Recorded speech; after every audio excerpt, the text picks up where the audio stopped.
Hannibal said, and I quote, to keep you on point because you like to go on tangents.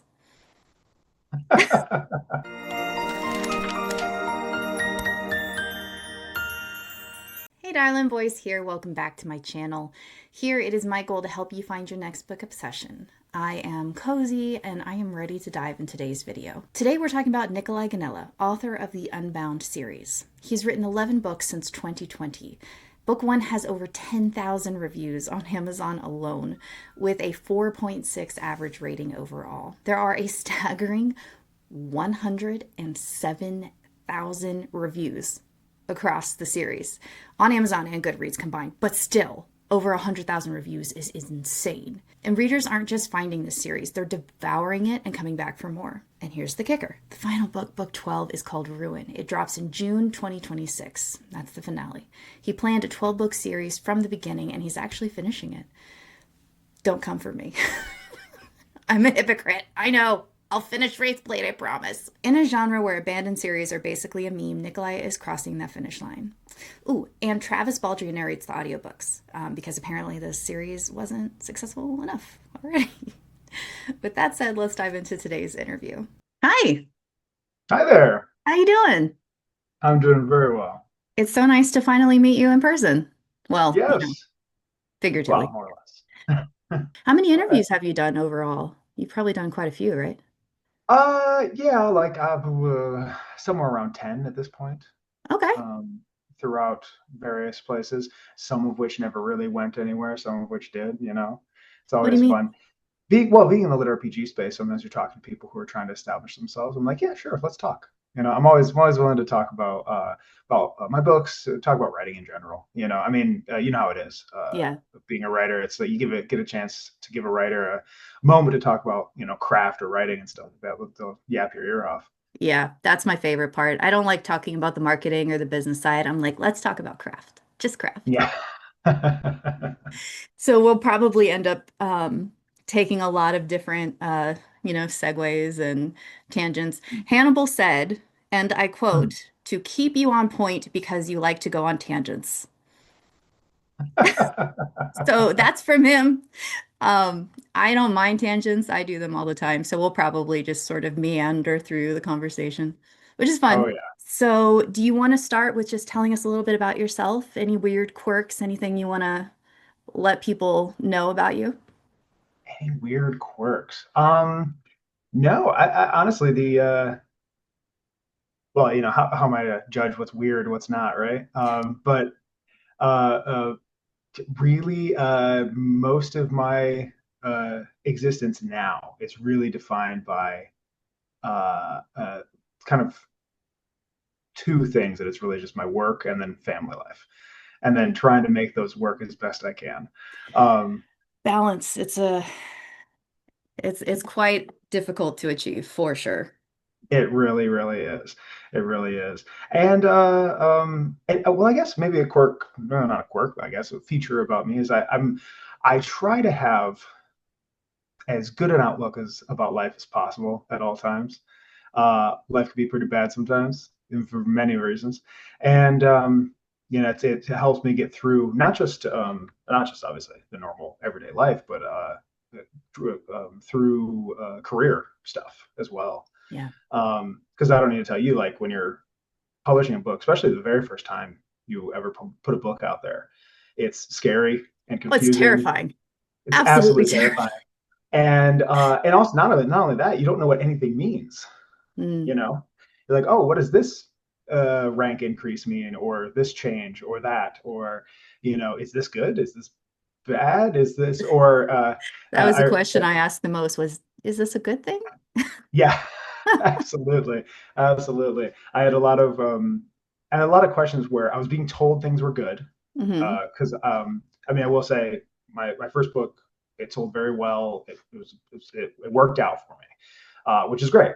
Hmm. But the first month of it coming out, this is back in May 2022, I didn't know what any of it meant. So I was being told it was good, and I was like, well, you're supposed to tell me good things.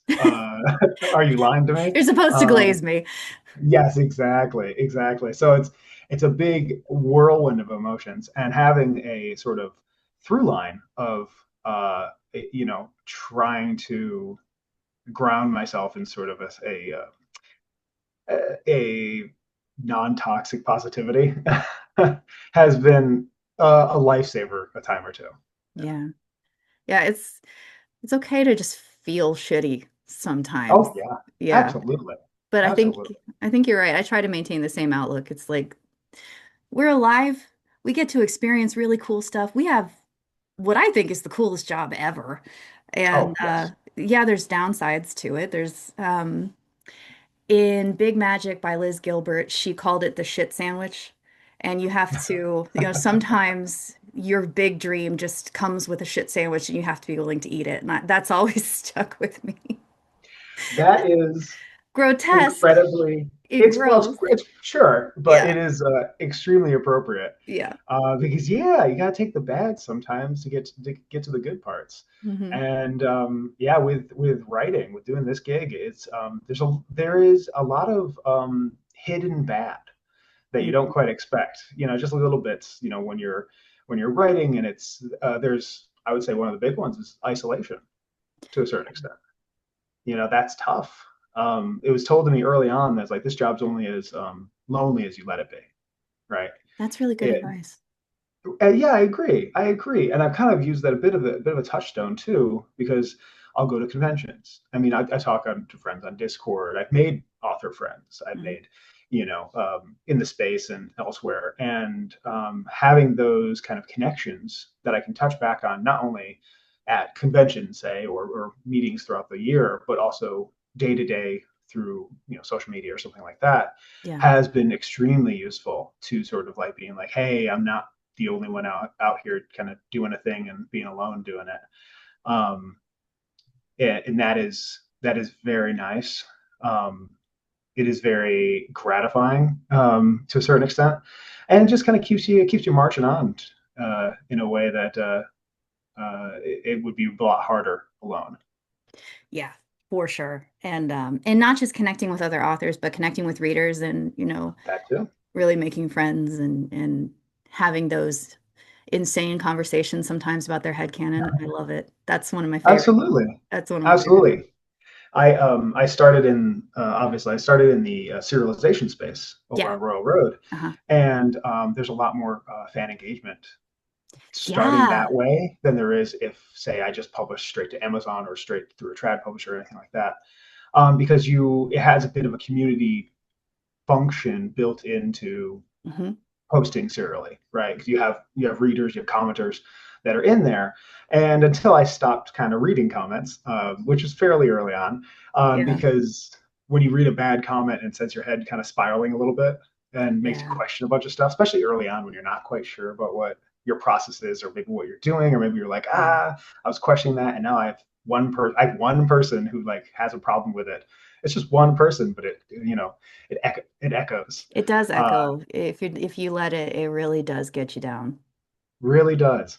But I will say, so having those readers and then transitioning those readers to Patreon and then Discord as Hmm. well, um, it filters out a lot of it brings in the people and kind of filters the people that are really interested in the community and Hmm. the book or series, or in the case, or like the author themselves, and allows for a lot more kind of like honest, earnest connection that Hmm. feels really nice and gratifying when you Yeah. can post a chapter and be like, oh, people like it, oh, this is great, and not Yeah. have to wait till you finish a whole book and you put it out and wait for reviews. Yeah. And sometimes because I just started publishing on Royal Road, I'm still a baby Royal Roader, Mm-hmm. but having that feedback is really interesting because you can find flaws that maybe you otherwise wouldn't have noticed. I do like that feedback part. Um, and other times it's just people wanting to sound very fancy and smart, and I'm like, come on. Come on, dude. Yes. So let's talk about the leap because your bio mentions that you Mhm. abandoned everything to write full time. So what Yes. was the actual moment you knew you were going to make that leap? And how did you feel about it? What was your biggest fear? What was your biggest hope? Did you just Oh, feel sick to your stomach the whole time? Because that's my first book. That's what I did. I was just like, "Ah." When I made the leap, so I started publishing on Railroad in February of 2020, and I've been writing the chapters, since like November of the previous year. And I very slowly was like, all right, I want to build up 20 chapters and then I'll start. And I took my time and I had no sense of urgency really. And then I started posting. And for the first couple of months, it did fine. I was making my way. People were reading it more. I was getting more readers. I think the first month I got one patron in February. Woo! And it was so exciting. It Yeah. was like 11, it was like $10 or something. And it was a thrill. It was like, oh my God. Yeah. So this is viable, as a concept. And then next month, I think I got two more or something like that. And it wasn't until April, when I hit like sort of their, what's now called Rising Stars, but it used to be called Trending, and it was Oh, essentially okay. their list on the front page. Right. And then I was up on number one for like a month, up there, That's which is cool, amazing. which is very cool. Very different time, 2020, as Yeah. far as like the amount of stories on the thing, different kind of stories. Yeah. So it was easier and harder in different ways. But yeah, I got there, and then I got big kind of burst of attention. I got a bunch of readers. I got a whole slew of patrons, huge. Um, and then near the end of that, like end of April into May, I reached out to by a publisher, Hmm. Mountaindale Press, who I Yeah. ended up signing with. Um, They're and awesome. so like They're they're such cool fantastic. people. They are. And so doing all that, and then it was just a really heady moment and being like, oh my gosh. So I went to my wife, and I said, all right, I'm making this much on Patreon. Can I quit my job? So I was all in immediately, but the idea was always like, maybe if I can make enough on Patreon that I can quit my job, and do this thing. My wife, of course, was much more level-headed, and as she usually is, and We more artists need that balance because we're really do, like all in. really, really do. I have a lot of enthusiasm, and she has a lot of caution. And so we're like, okay. She's like, maybe wait a little bit. I'm like, oh, okay, that's fair. So we gave it a shot, and of course, April 2020 was a bad time Yeah. for the world in general, Yeah. and that was very tense. So I still had a job. I wasn't furloughed or anything like that, even though I desperately wished I was, so I could write more. But in the coming months, I had signed a contract. At the time, it was a 3-book contract, and I'm like, okay, exciting. I just got to write these books. So I was driven right through. So I will say the motivation to keep on writing. It helped me get through kind of the worst parts of COVID. Yeah. That's very sure, very, very true. And then my job wasn't bad. It paid me okay, Hmm. for where I live, and it was a not it was one of those jobs where I worked in a basically managing inventory for a big mining company. Oh, okay. Um, That's cool. yeah, yeah. It was a skill set I didn't have, but I worked there for like 8 years, Okay. and so like I had learned everything there was to know, most of everything there was to Hmm. know, and so the job was easy. It was such a low effort thing. I got paid hourly. Half the time I was writing while I was there, and I would have You hours. shouldn't admit that on video. Oh no, it's fine. It's fine. I was absolutely use the time I could, but especially during that year, very little customers. We were kind of just Mm, skeleton staff sitting around doing nothing. So I'm like, yeah, I good gotta write point. books. Every Yeah. chance I could, I would be writing. Um, and but then it just got to the point where it was just like, oh, okay, so both the world in general and the company in general were just kind of getting harder to manage and more workload and more stuff. And it reached a point about I made it to January of the next year, 21. And I was like, so Patreon was still earning me a good amount. It was still earning me a bit over what I was making at my job. So I That's was like, okay, fantastic.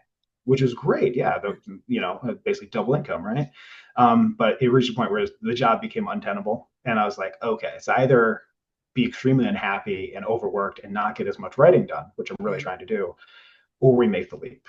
And so my wife and I had uh, a very considered conversation where we kind of weighed out all the pros and cons, and ultimately we just led to the fact like I got to make the chance. I got to take the chance. So I took a leap. That was in February of 2021, so a year after starting writing it on Royal Road.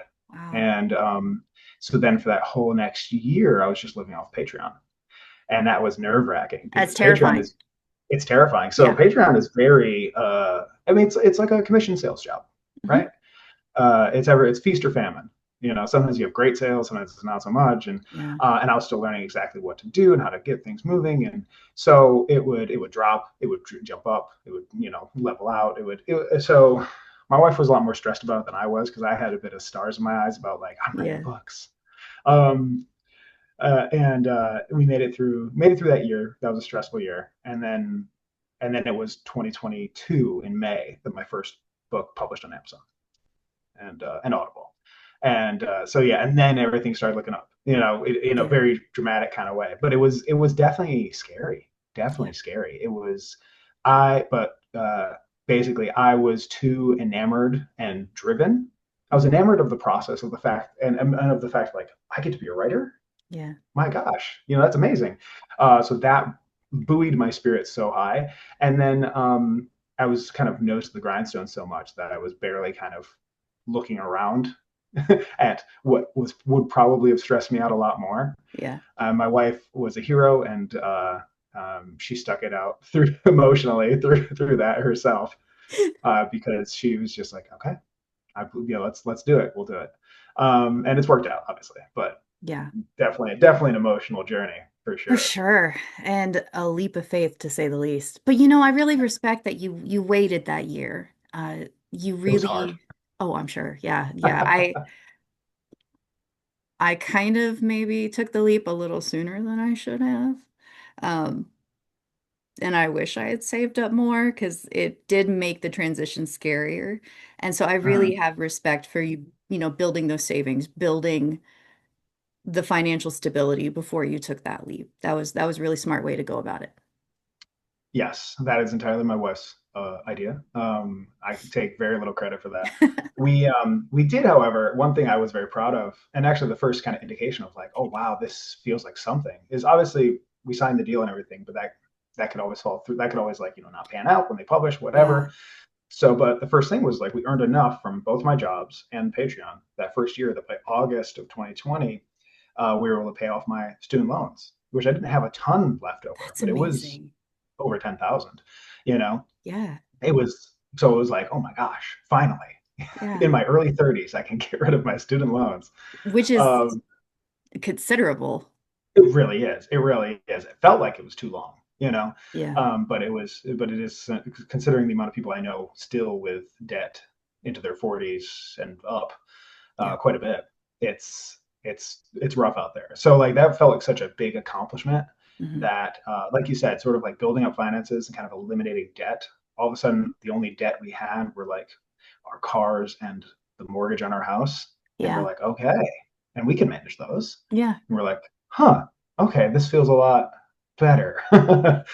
Awesome. So it was definitely a management um, of funds as well as expectations, Yeah. and then making that leap. But to your point, if it was up to me, I would have jumped that April when I first got the big boost. I would have done it and not been prepared and not had a bunch of things all squared away. And yeah. Yeah. As much as it sucks to wait, you did it the right way.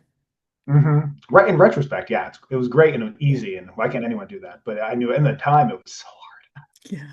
It was so hard. So hard. My goodness. So let's talk a little bit about your story and your characters because I Sure. just find them so fascinating. So, Felix starts out as someone who calls himself a coward. And as a Yeah. writer, like, did you ever feel that way? Did you ever feel scared about your own creative work before taking the plunge? And you kind of touched on that financially, but like when it comes to the craft, when it comes to the story, were you ever like, oh my God, I don't know if I'm doing this right?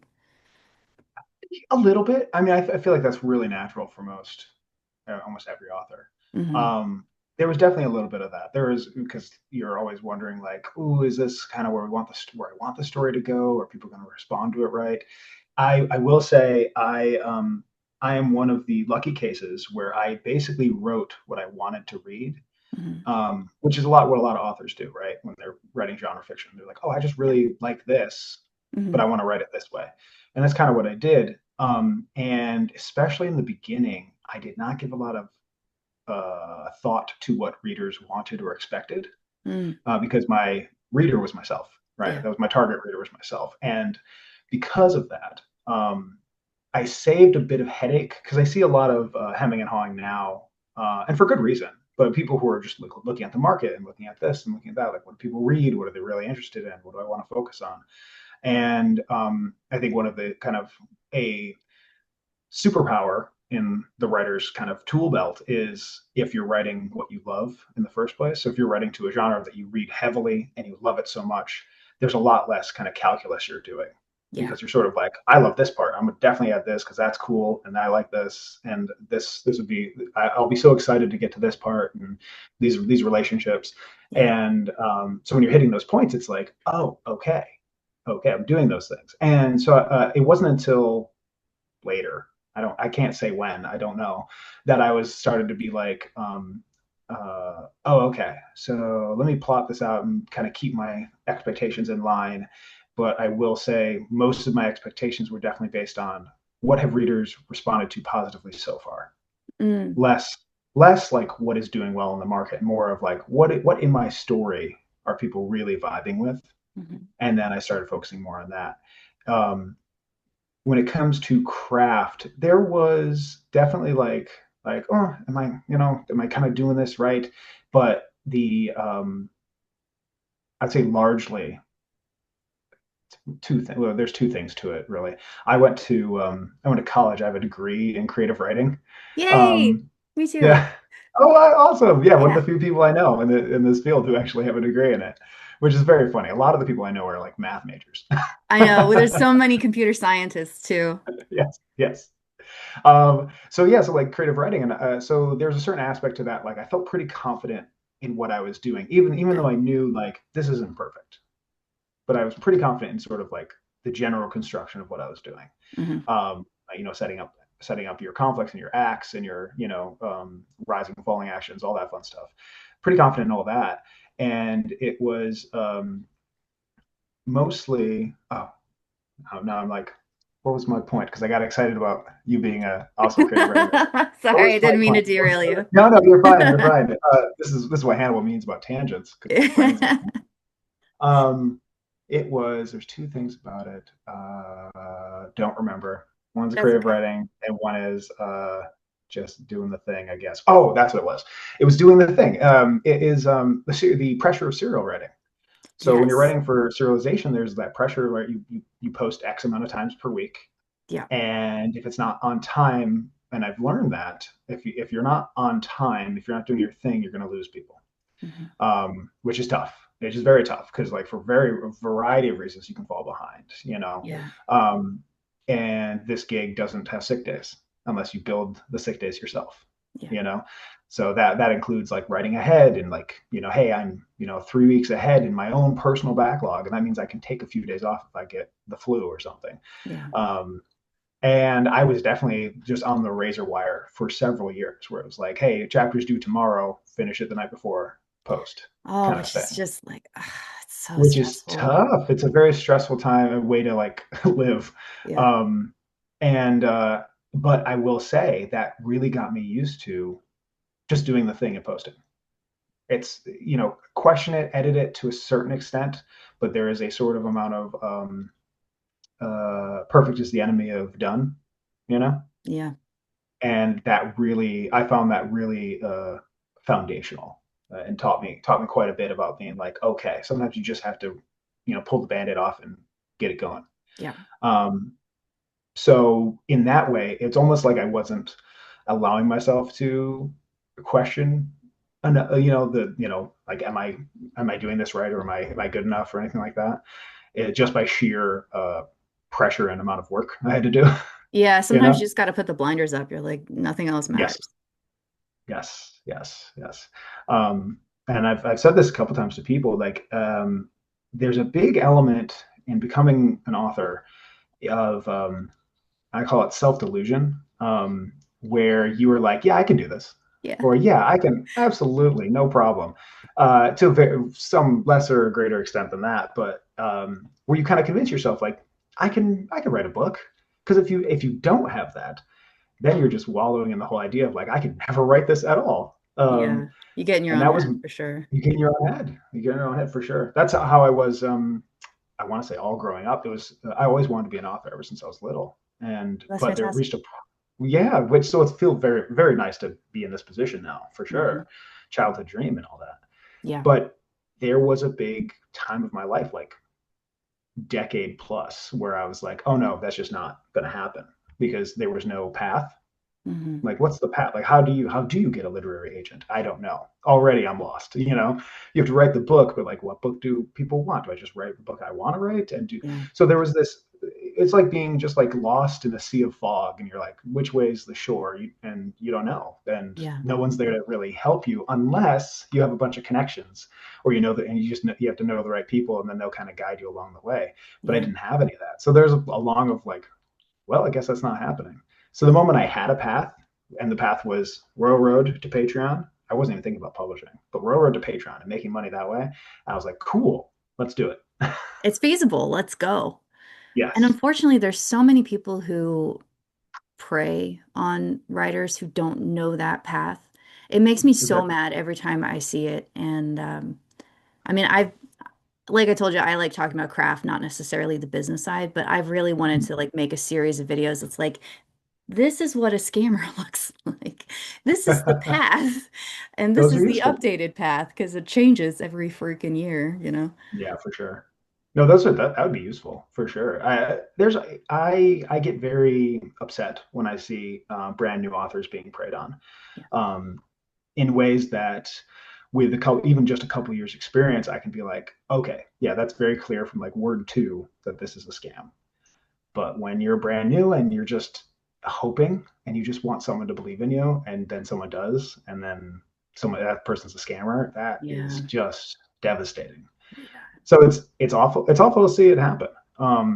And that is another reason for why kind of establishing your own community as well, like on social media or whatever your choice is. Mine's Discord and Patreon, but also being a part of other people, like a larger community, is very important.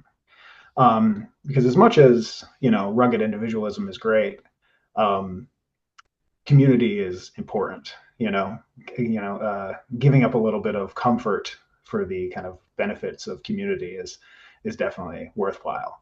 And Yeah. one of those benefits is really, you have people that are kind of looking out for you. You have people that ask questions, you know, and then when you start to know more, you can ask questions. You can be the person that people can lean on, and you can help out.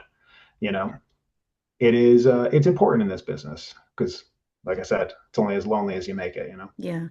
And it feels so good to give back, you know, when you've a lot of times we are where we are because of the contacts, because of the friends we've made, because of the lessons we learned the hard way. And it's so nice to give back and pay that forward whenever we can. It just Yes, feels really good. And I think it that's does. partially our responsibility too, Mm-hmm. to share what we know. Absolutely. Absolutely. I think it is it is not in me to climb up and then pull the ladder behind me, Yeah. That's a good I metaphor. I like that.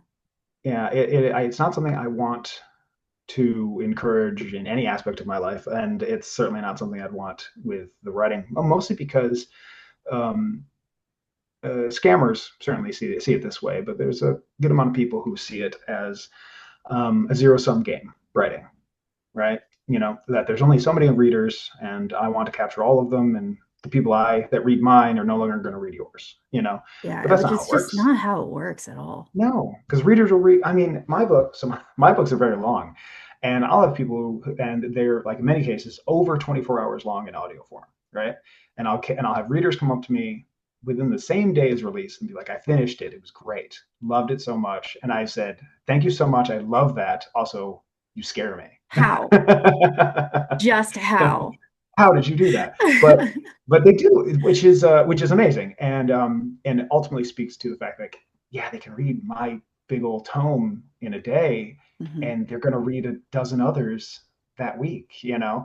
Um, like they're not just my readers; they're everybody's, and they read so much. I mean, in LitRPG. our readers are voracious. It's a lot Mhm. like romance readers, right? You know, Yeah. you're reading romance readers and LitRPG. They read sometimes multiple books a day. You know, certainly, you know, multiples a week.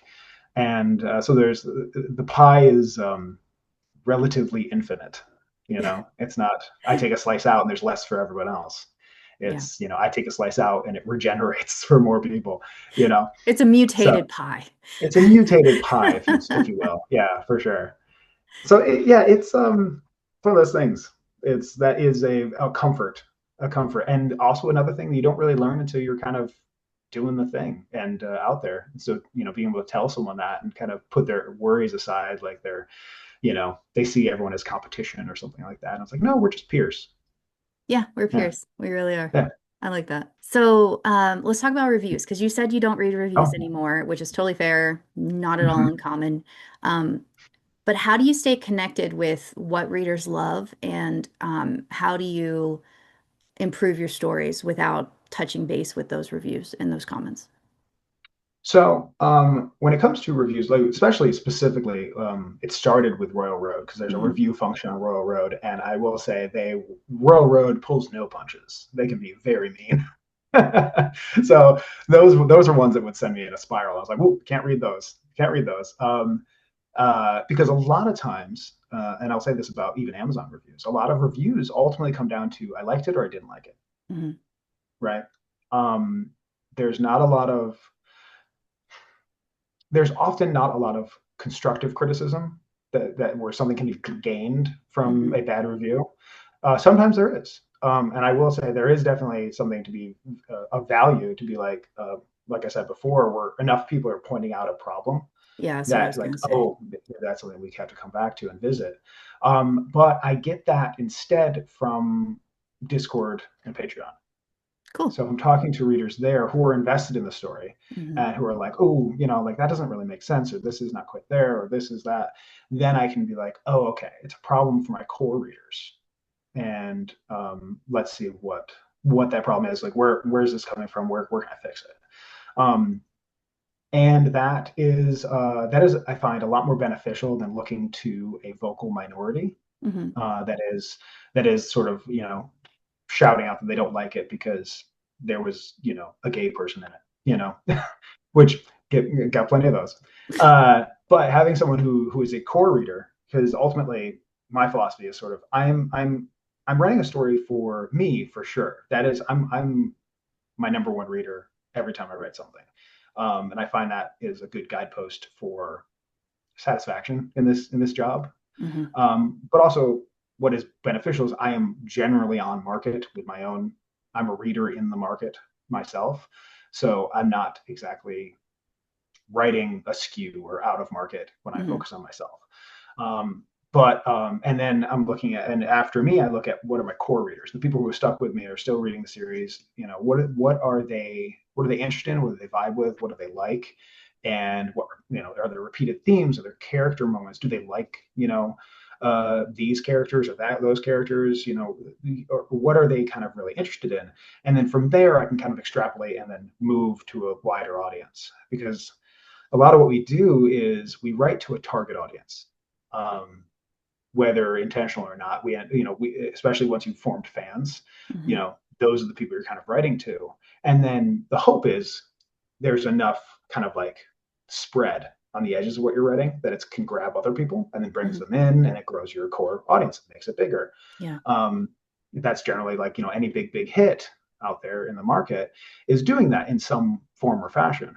Um, but when you get negative reviews, it's like when this is true for movies or books or really any kind of media is so you write when you make a piece of creative media and then you put it out to your target audience and you market it to them and they love it and they're like, this is the best thing, it's amazing, it's incredible. They're proselytizing to all their friends, word of mouth, it spreads like wildfire, right? And then but then eventually reaches people who were not your target audience. They're kind of at the edges of what it is, and Yeah. because it's spread wide enough, and those people read it and they don't like it Hmm. because they're not the target audience and they're not quite vibing with it in the exact same way. So Yeah. then you end up with some negative reviews, like I don't know what the hype is, what's, you know, everyone's, you know, saying they love it so much, but I don't see what's good. It's real boring, or I don't like this part. I don't like that part. Hmm. Um, and I remind myself about the fact, like, the more popular a thing is, the more negativity it's going to garner because of that kind Yeah. of facet. It's kind of spreading out so much that it's reaching people that we're not interested in the first place, but we're interested enough because friends recommended it or an ad recommended it, and maybe it looked kind of cool, maybe not, whatever. Um, so taking all that kind of into consideration is one of the things. Like, bad reviews, or positive reviews, I'll read maybe as a pick me up, but bad reviews I just don't see a lot of general benefit from, at least not in that way. Well, it's Hmm. much more useful when engaging with my core audience through social media. Yeah. And making them really feel seen and appreciated because they are. Yeah, Yeah. yeah. Are you ever worried about an echo chamber? Because it sounds Oh, like for they give sure. you feedback that's Hmm. critical as well. So that's good. Yeah, no, it is. There's something I do worry about, because sometimes you'll have a bunch of people who are just like, I love it, and that's awesome. I'm glad you do. But there is always the question of, like, I think I said it before, is about when my first book published. Hmm. My publisher was like, "It's doing great, it's doing great." And in my head, I was like, "You're supposed to say that. You wouldn't tell me if it was doing terrible." Which of course they would, but in my head, I'm like, "This is an echo chamber. I need to get Yeah. out of it. I need perspective."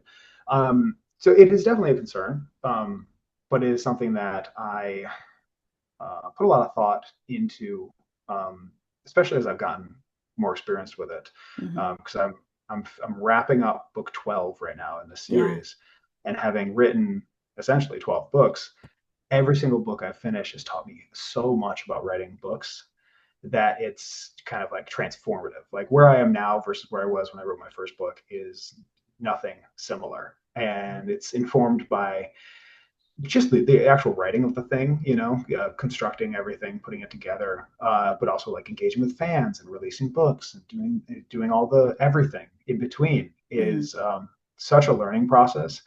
I think, if you are, um, I don't know if that picked that up. That was my I did. Slack What going off. was that?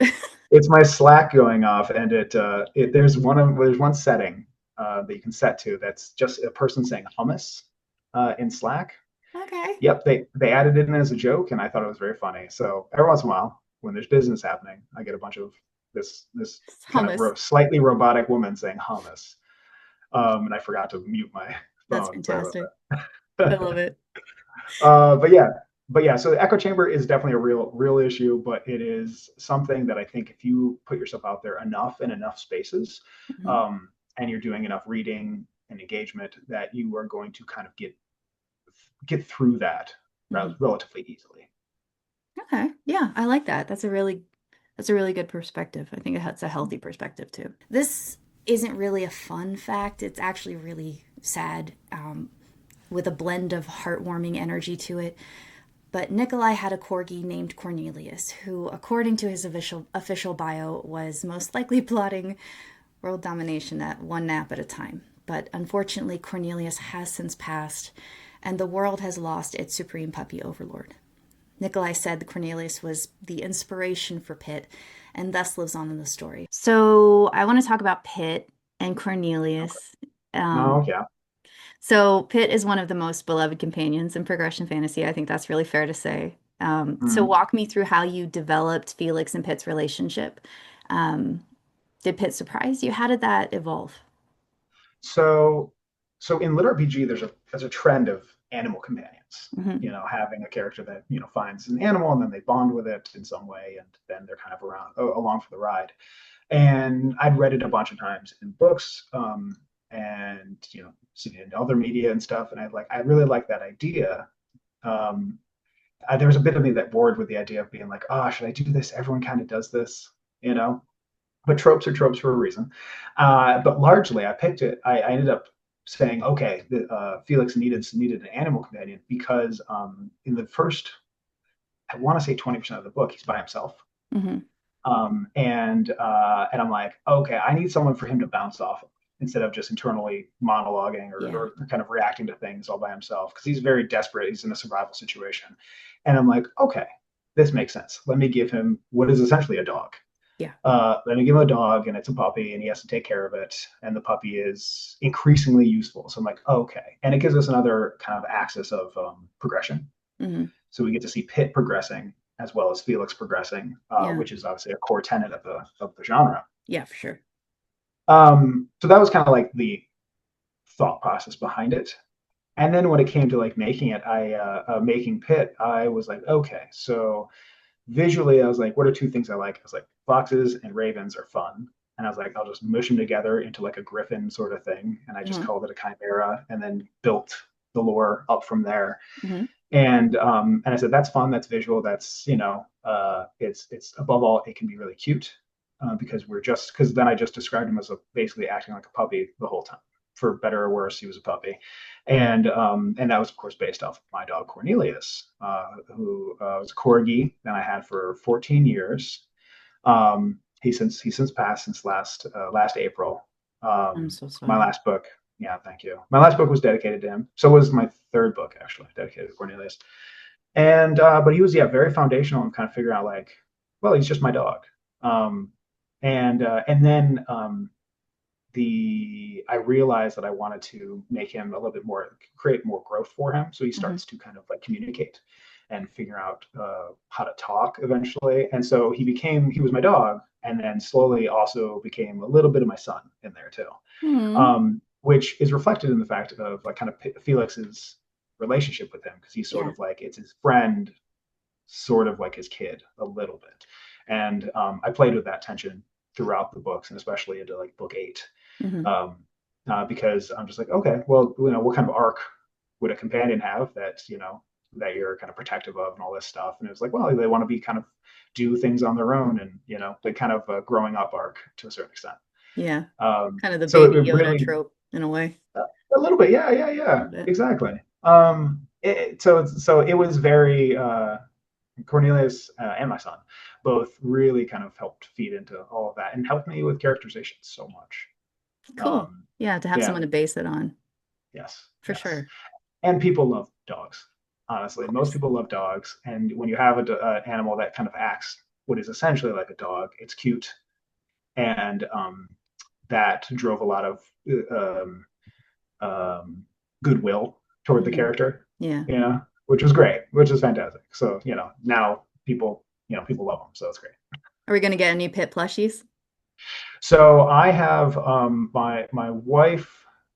We commissioned a pattern, a crochet pattern, and my wife has crocheted a couple of them. One we just actually gave away during a recent live thing That I is did. so cool. Yeah, so that looks like a little pit, and it's adorable. Takes forever to make one. Hmm. But like, so I'm hoping we might have a couple at LitRPG Con that's coming up this July. We might That have would a be couple at my booth fantastic. when I'm there, but they take forever to make.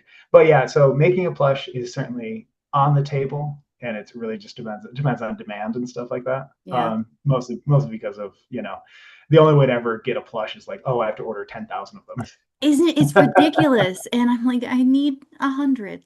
That's all I need. Exactly. But to make the price point any way feasible, it's like I have to order 1,000. Okay, Yeah. cool. Yeah. Uh, but it's something I'm definitely interested in figuring out. The crochet one is fun though, so it's really fun. I And a just lot of start. my Oh, oh, sorry. sorry, you're saying. I just started learning how to crochet and I'm still very bad at it. I tried to crochet the blue cat from K-pop Demon Hunters and I turned it Oh into yeah. an eldritch horror. So if I'm brave, I might post some pictures in the video of it, but like it looks so bad. It looks so bad. That's so great. That's great. That's great. Yeah, it's really tough. It's really tough. My wife's very talented at it, and but like I said, it takes her forever. But the amount of people who kind of have the crochet skill, because most crocheters I know are like, oh, I can make a scarf or I can make a blanket, flat objects. And once you start getting kind of 3D with everything, Oh, it it's gets so hard. infinitely more complicated. So For me, hard. from the outside, I've never learned how. From the outside, it looks like magic to me because Yeah. and she's like counting and doing this stuff. I'm like, oh Got the god, little oh crochet like counters and the hooks and yep, Like, all I that don't know if stuff. you can see it, but there's a dragon up there that I bought at a Oh yeah. convention, and I just was like, my goal is to one day replicate that dragon. That's like, I know I'll have made it when I can do that. It might be a decade, but I'll get there. It's fiber crafts are great. I enjoy them very much. They're such a beautiful art, and it takes so much skill. It's incredible. Yeah. But yeah, most of my merch that I ended up doing, sort of an incidental kind of thing, is pit based, and that's just purely because it's like such a loved character from my Yeah. fans that it's a no brainer to make a bunch of pit stickers and things like that. So it's been nice for me. Kind of that was kind of unexpected, to be honest. Yeah. Do you have a merch store? I can link it if you want. It's just the Mountaindale. There's mountaindaleppress.store, Oh, and then okay. I have a section under the website Sweet. that is Okay. my stuff. If Yeah, I so it has a remember, bunch I of will stuff. link it below. Definitely. Yeah, it has a bunch of stuff. It has stickers and shirts and hoodies, and I'm wearing one of them right now. I'm wearing Nice. one of the shirts right now. Very nice. Repping the All that kind merch. of I stuff. respect it. Repping the merch, so what you got to do.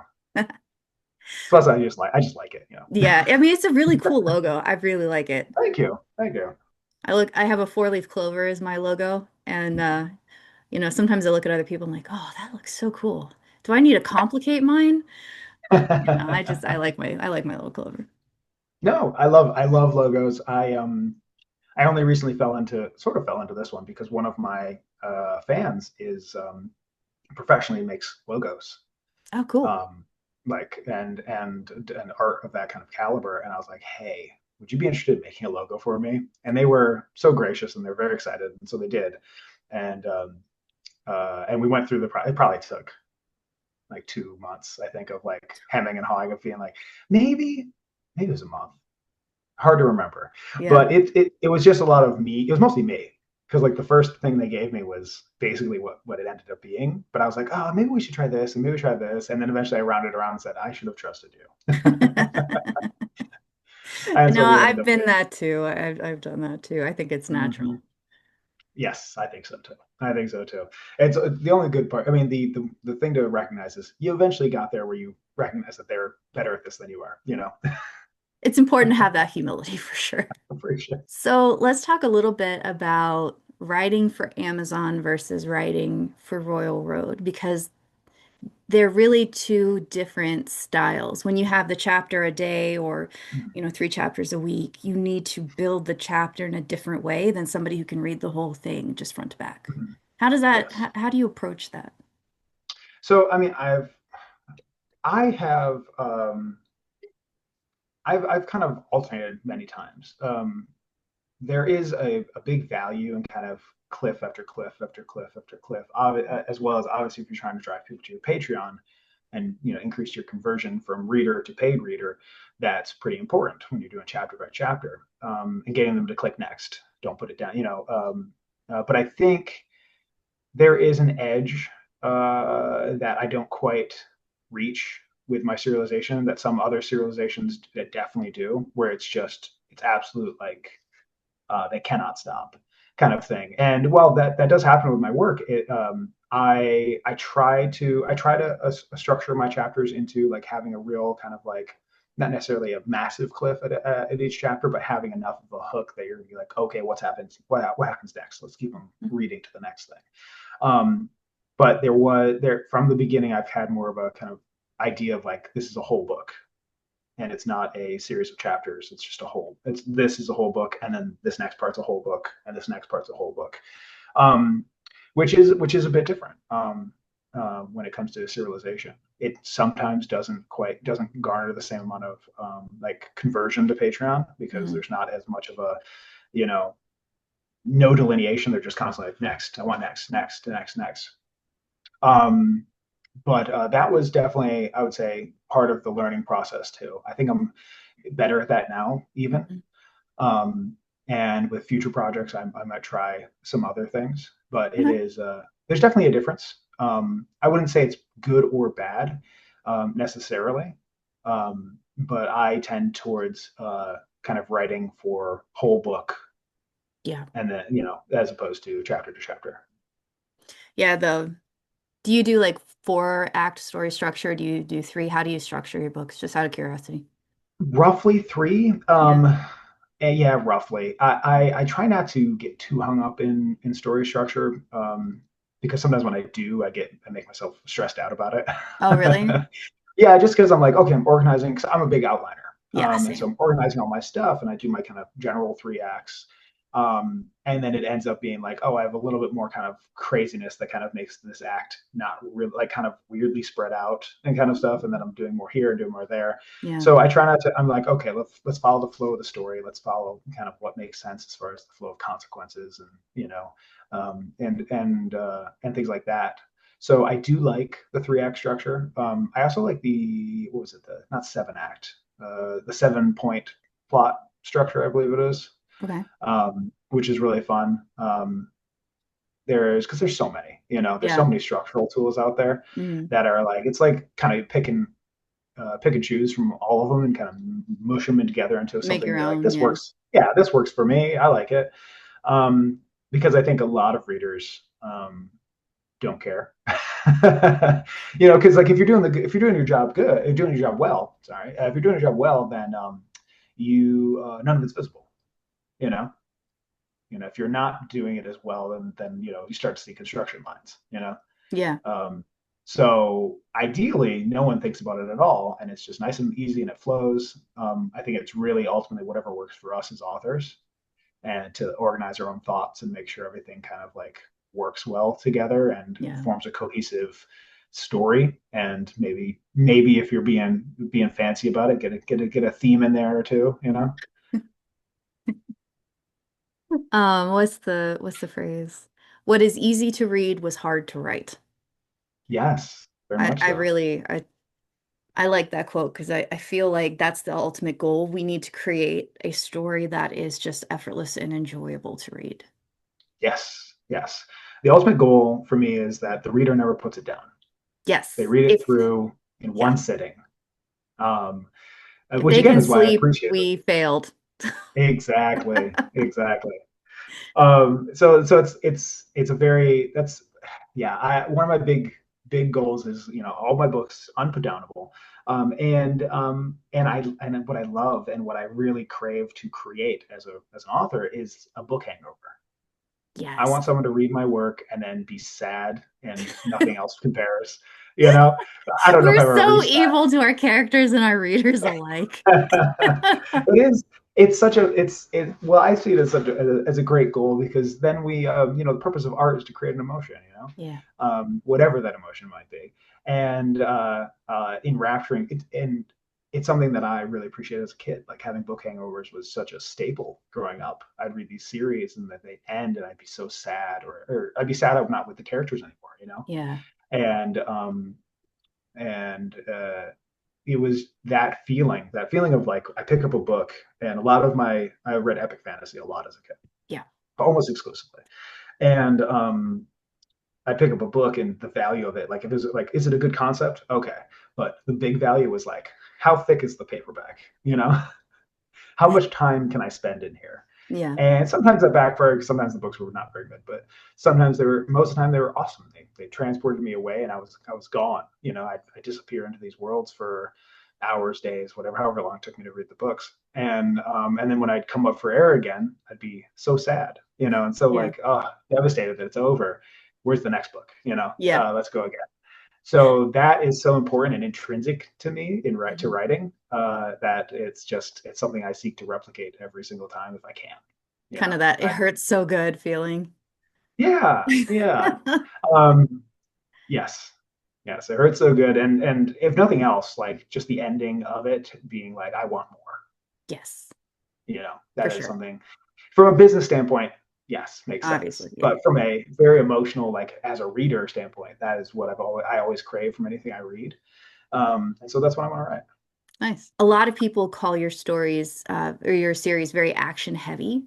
So, what Mhm. is your balance between action, character development, downtime, etc.? Like, how do you balance those? So I would say, um, the learning experience of finishing these books, like I mentioned before, has been so great after each book I finish. that it's definitely taught me a lot. They are action heavy. Is kind of a staple of the genre as far as a kind of heavy fight scenes, heavy action. I Yeah. have some fight scenes. I want to say I think I have a fight scene that's like 6 hours in audio. It's like multiple fights, but it's like one Oh, big okay. giant So it's scene, sort you of like know? an epic finale Yeah, almost fight. But I get yeah. that. I can't give you any shit for that at all. I do that too. a, a lot of my finales are big and sprawling, and it's their wars or their conflicts or their very intense as we're switching POVs and we're jumping between parts of the fight and things Yeah. like that. I love doing it. But I will say, yeah, one of the things I have been trying to get better at is doing more downtime, doing more quiet moments to accentuate the big moments. Hmm. I've always tried my best to really make those pop as much as I could. But that was definitely a point of criticism early on that I was like, that makes sense. No, that makes a lot of sense to me. It Hmm. is something have been working on again and again. One of the things about a series like Unbound is that it is because it's very action heavy. It's sort of the promise is already there of kind of what it is. So adding too much downtime wouldn't quite fit with how everything was progressing. So like Yeah. at a certain point, I'm locked into how I'm writing it, Yeah. um, which is for better or worse, And but I mostly for the better.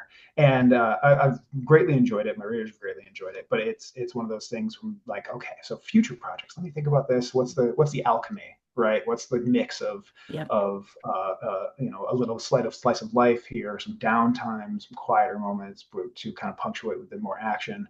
So my next project is definitely going to be incorporating more of that in what I believe is a balanced kind of way. But I'm trying to take every single lesson I've learned after each of these books and then apply it to the next one.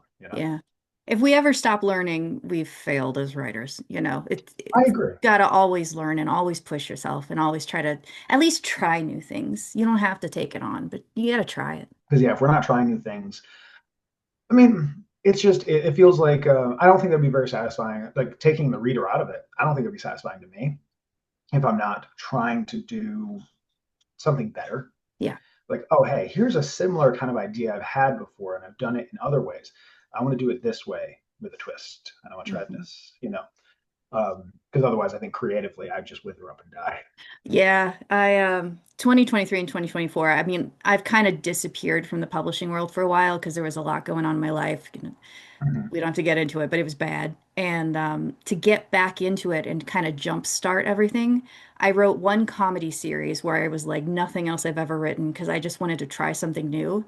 And then I Mhm. wrote that was Oakthorn. And then I wrote Blood Reaper, which is just gory and irreverent. And I'm like, Mhm. it's not as deeply thematic as like Wraithblade is, but it's been really fun and it's jump started everything for me. So I really like, sorry, I've not to make it about me, No, it's but lovely. it was integral to getting back into Wraithblade to just sort of like rip off the band-aid and be like, it doesn't have to be an opus. Let's just make a bloody romp. And it was fun. Mhm. It was really fun.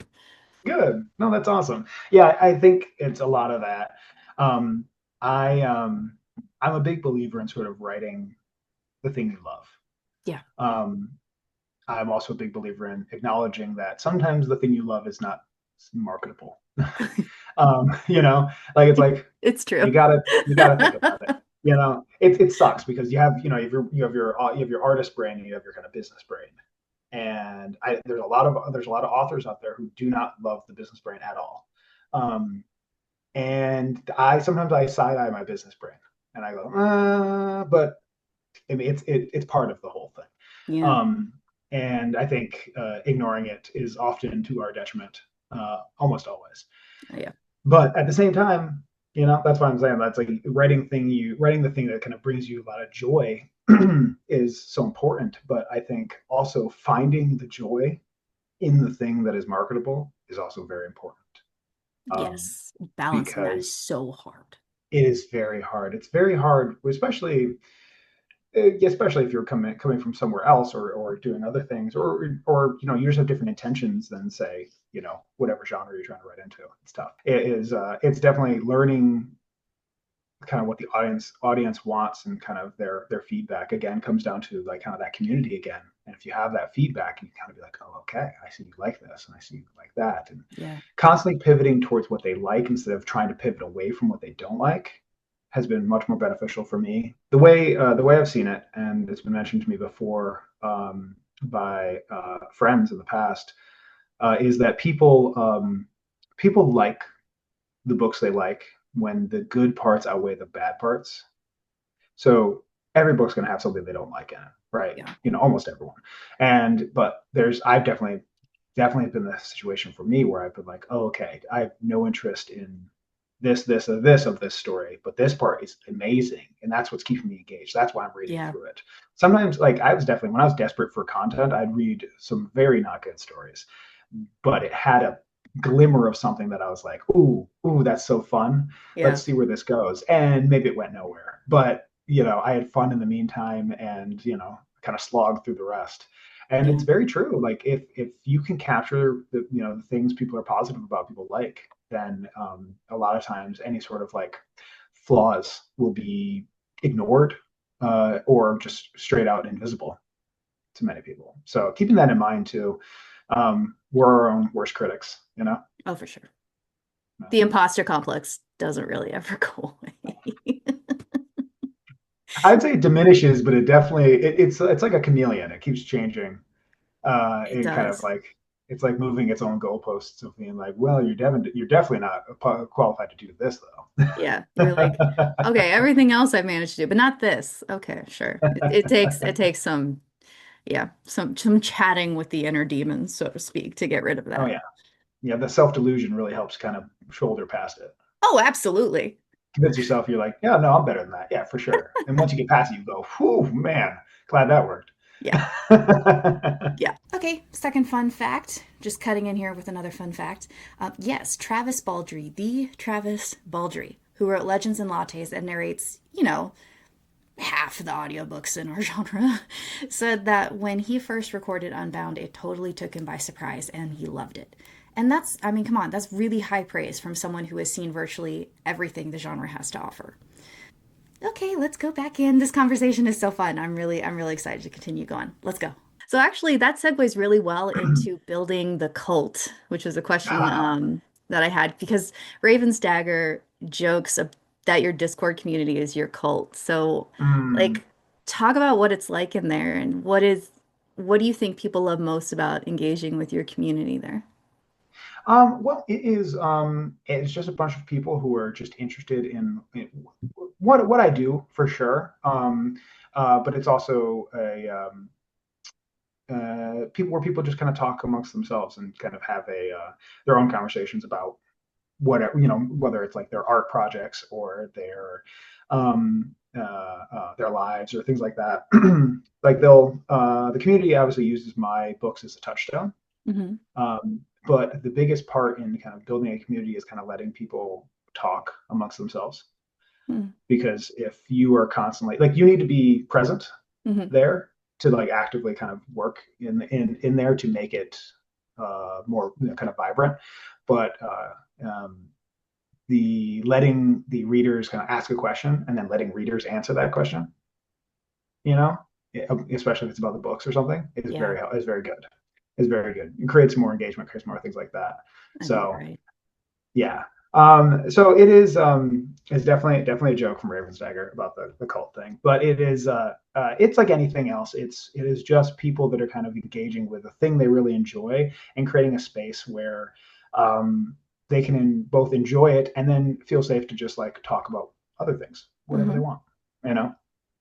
And so it's seen its ups and downs for sure. And I'm as whenever a new book out, I always get like an influx of new people in the Discord, people in patrons, people on Patreon, everything like that. And honestly, I'm very excited to see how it changes or grows or advances with when I can end Unbound and then start the new project fairly soon. That's exciting. Do we get any hints Yeah. about what the new project is?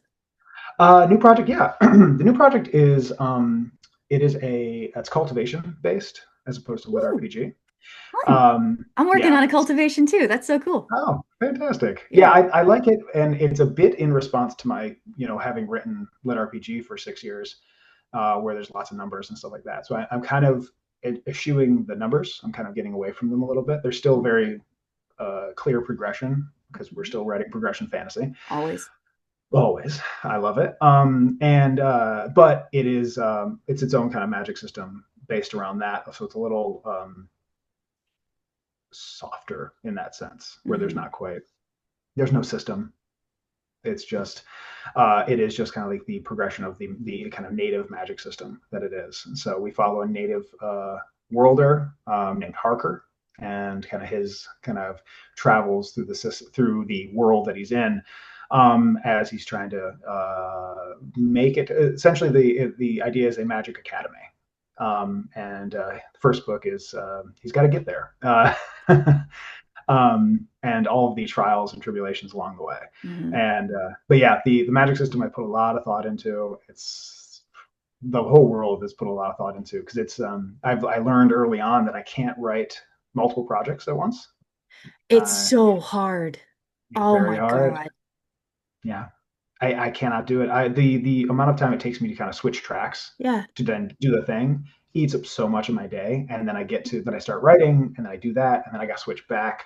So it was like, okay, let me focus on the thing that's actually, you know, making me money, and it's what's due, and I have books that need to come out. Let's Yeah. focus on that.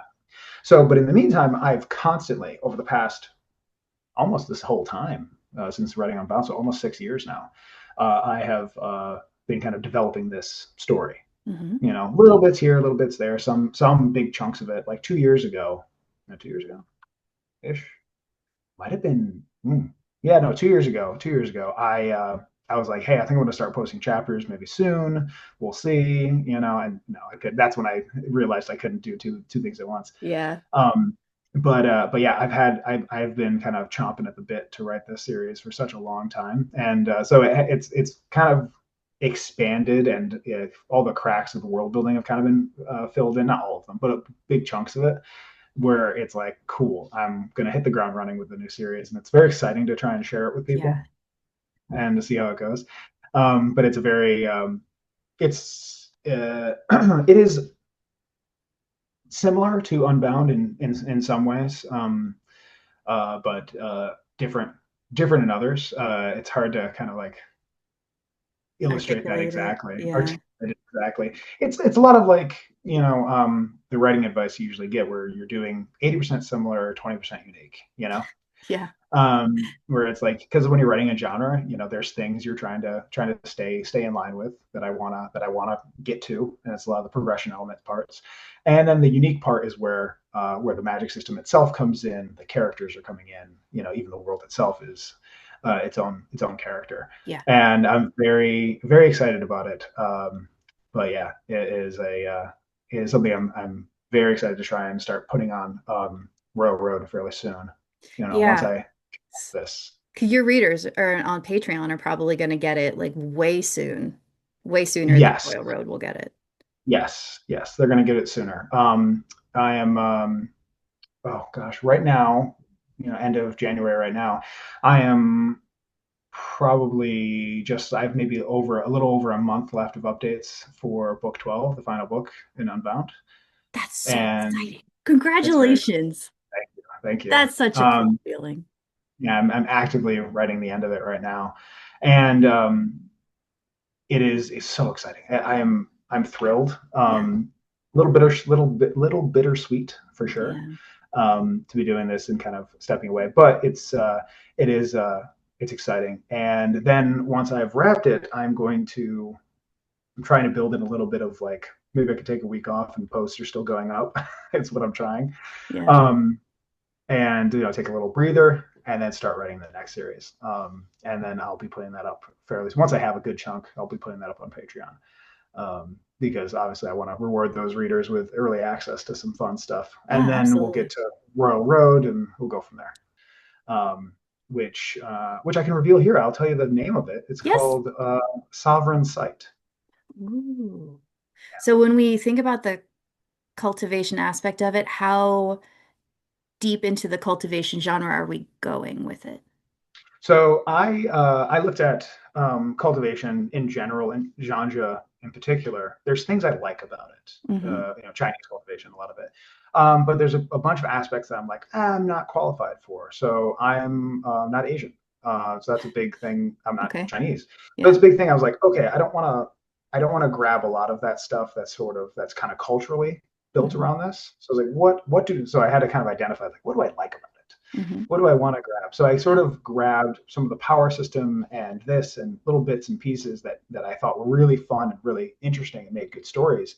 But kind of got rid of some of the cultural associations and Okay. other things that I saw as like, I'm not really as interested in that because again, like I said, like a lot of times my main reader is me. And Mm-hmm. then I'm like, then how can I also make this appealing to other people? And so I took that, and I really liked the idea of the Tao, Yes. um, right, as a sort of a power system where Yeah. the Tao is all things, and people meditate on a specific Tao of something, and that empowers them. The Tao of the sword or the Tao of water or whatever.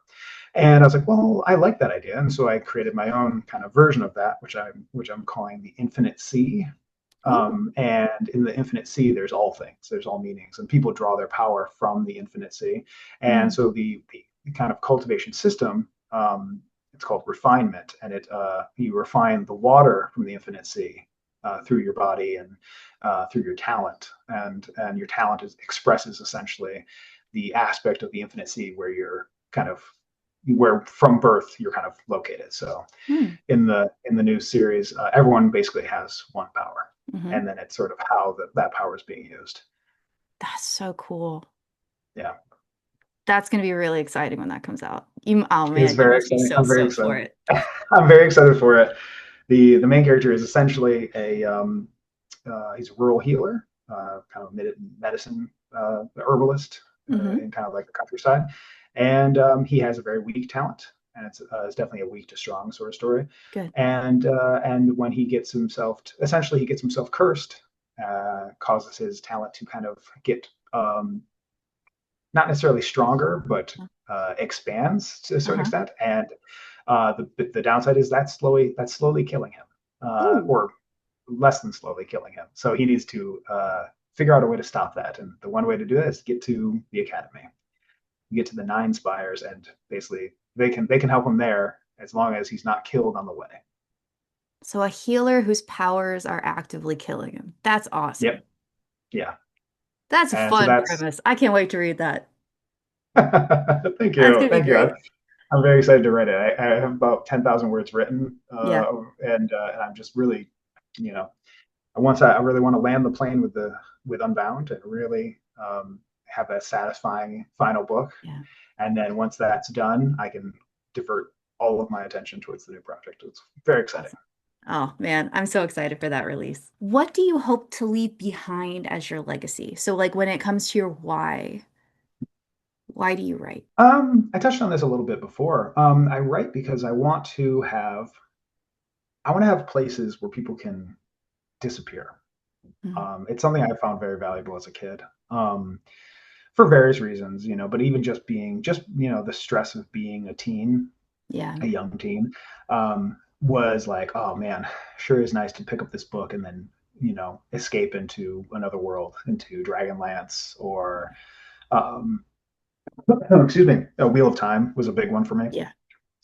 Um, and that is always kind of what I'm hoping for. I want to tell a story that people love, and I want the one that people are eager to jump back into whenever they can, and to just create some wonder in their life because the world can be pretty lackluster in some ways. Yeah. It can be amazing in others. But sometimes, especially when you're younger and prospects aren't great, or going anywhere is not an option or anything like that, being able to escape into a book is such a fun experience that has always been my goal, is Yeah. to create that for other people. It's a sense of freedom, really. Yeah, yeah, to an extent, yeah. That Yeah. sense of freedom is kind of like go anywhere, read this book and you can be, on another world, Yeah. you know. Live a That thousand is, lives. yeah, yeah. Escape your troubles for a little bit. I've had a few people reach out to me before about, thanking me for, they've read the books and they've, had a lot of, it's helped them kind of process, through grief, or it's processed through this. And most of that's because of the escapism of it. This, like, let's escape to this other thing. There's certain elements of the writing that I'm always exploring, and I want to explore more of, like explore more emotional complexity. Let's, get into more interesting themes and moods and everything like that. But I think at the end of the day, it really comes down to this kind of outlet for creativity, Yeah. for me and the readers. Yeah, for me, it's part of my mental health. If I don't write for even like a week, I get all Hmm. twitchy and antsy and a little irritable. And my fiance's Hmm. like, go into your office. I'll bring you food later. And I'm like, thank you. Yes, yes. Mine is very much. I generally have to write every day, out of habit, routine, all that stuff. And I will go like a weekend where I don't, because I try not to write on the weekends. Depending on deadlines, I succeed at that. Hmm. If we're closing in on a deadline, it's sort of all bets are off kind of thing. Yep. But I try to make time for the family and my kids and everything. Always But good, you know. always good, always good. But yeah, I do find myself getting a little twitchy sometimes, and we're sitting around them. And sometimes I'll be like, if there's a snow day, the kids will be around, and I'll be spending time with them. And my son will want to play video games with me, so we'll play some video games. And generally speaking, I have some fun, but it reaches a point where I'm just like, I really need to You write. need to go. This office that I'm in right now is a new office Hmm. that I have, and it's currently set up because it's has a door that goes outside. Hmm. So it's attached to my house. So I work from home, like most authors. It's attached to my house, but I have to go outside to get to my office. So it Hmm. creates a little bit of a separation for me, I want that and a so very badly. That sounds fantastic. it is very nice. That is on my It's wish list. I want a it is casita. very. It's still That's technically attached. I like we share a wall, but the only way to get in here is through an outside door that has a lock. And if you can see, it has a little peephole, yeah. little speakeasy peephole. So people come Uh-huh. in, I just open it up. It's who goes there kind of door. And but generally speaking, it's nice because it's quiet. So Hmm. I have the room relatively soundproofed to an extent. Cool. So I am when I'm out here, I'm working, Yeah. right? And when I'm not in here, I'm not working. And it's so much easier, or rather, it's so much harder to come out here because I have to be very intentional about it. Hmm. So that it's how I'm kind of delineating family time and writing Yeah. time. That's really smart. Physical spaces matter. They have different energy to them. They I could, really do. yeah. Going someplace, going like I missed a little bit going to an office, or at least going to a separate space, because when you're Yeah. there, it's just work there. There's Mhm. maybe you're doing other stuff too, but you're not. I'm not necessarily going like, okay, well, have the kids eaten, or are they doing this or this or this? And obviously, I'm very lucky to have my wonderful wife, who, when especially in the summers when the kids are here, uh, not in school, and she can kind of, handle a lot of that during the workday. But That's great. which is great. So it creates a little delineation, and then 4 o'clock hits, and then okay, work's done. Let's go That's good. family time. Let's have Yeah. this, and then it's all hands on deck. Let's make dinner. Let's go out somewhere. Let's do this. Let's do that.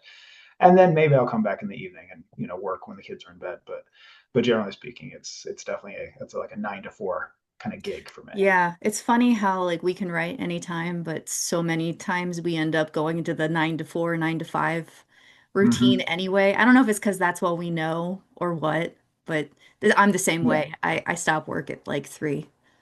yeah. I think if I was alone, utterly like no relationship, no kids, I would probably be writing in the middle of the night. I'd probably be writing like 8 p.m. until 4 a.m. Really? and then sleep till noon or something. Yeah. It's I'm definitely a night owl by nature, Oh, okay. um, but parenthood kind of precludes that. Changes things. I It would changes imagine. things when you have to wake up at 6:30 in the morning to get kids ready. So it's like, okay, Yay. okay, let's do that instead. And so then you just kind of fit it around your life. And I think, yeah, the 9 to 5, 9 to 4 really kind of ends up for a lot of us being what works. Yeah. You know, I found That's that I am very productive in the morning though. Like 9 a.m. is my favorite time. It's when I'm productive. good. So, Yeah, same. It's like 9 to 1. I get so much done. And then the rest of my day, I'm like, okay, video games. I My need to get better ideal about that. Yeah. Oh, yeah. Well, I mean, I need to get better about playing video games because a lot of times I'm like, oh man, I should be working, and then I go work and I don't play video games instead, Yeah. which is great for productivity. Not so great for like enjoying your life Yeah. And not burning out. and not burning out. So Yeah. there's always a constant battle of burnout. Like, oh, am I doing too much? Let's make sure I'm relaxing. Let's do this. And that's part of the whole separation thing. It Yeah. helps me kind of manage that burnout so much better. Good. I'm really Yeah. glad you have that. That's a fantastic setup. It's taken a while to figure it out. Yeah. But you got there. That's what matters. So is there anything else you want to share before you head out? Anything you want us to know about or anything you want us to go by? Well, I mean, of course, books 1 through 11 are currently out. I'm not sure when this is coming out, so 12 comes out in June. Okay. Book 12, the final book of Unbound comes out in June. Exciting. Um, so I'll be doing a big push on that and a bunch of marketing for that. It's going to be fun. And then of course, they can always find my work on Amazon, Hmm. on Audible, Yes. as well as mountaindalepress.store. So all my books are also there, like the paperback copies, signed paperbacks I sell over there, Oh, as well as nice. merch. Yeah, as well as merch. I sell over there like things like hoodies and T-shirts. So hoodies like this one says my all choices have consequences. One of the phrases in the books. Oh, nice. Uh, Shirts with my logo on it, all that fun stuff. Things with Pit. And then Patreon's always a good place to find me, or my Discord. And Patreon, if you join me on Patreon, you get thrown into my Discord anyways, Oh, automatically. perfect. Okay, easy. Uh, uh, but that's where I'll be posting. Like I'm still posting the end of book 12 right now, and that'll stay up until book 12 comes out on Amazon. Mhm. And then that's also where I'll be posting the new project. Thank you for being here. This has been so much fun. Thank you. You're one of the nicest guys in the industry, and it was just such a pleasure to chat with you today. So thank Well, you. thank you so much, Sarah. Yeah, it was great talking to you too. Thanks for the interview. This was Yeah. lovely. Oh, I'm so glad. I'm so glad you had fun. Well, you have a fantastic day. Go back to writing. I won't keep you any longer, but Yes. I will talk to you later. Yes. Talk to you later. Okay, and that was Nicoli Gonnella. Here's what I want you to take away from this conversation. This is someone who wanted to be an author since he was a kid. It's a dream so many of us have. He worked a regular job, like so many of us do. He had plenty of failures, plenty of mistakes along the way, and then he took the leap. And he's created an incredible series. Now, if you want to check out his work, I've got links to everything in the description below. Dissonance is the first book in the Unbound series, and I've actually got a full first look video on this channel breaking down exactly who should read it and who should skip it. I'm going to go ahead and link that in the title cards above, and I will link that down below. And hey, if this interview helped you discover your next book obsession, do me a favor, shameless plug, hit subscribe. I've got more interviews coming along, more first look videos coming along, and plenty of book recommendations coming your way. Happy reading, my darling, and I will see you in the next one. Bye.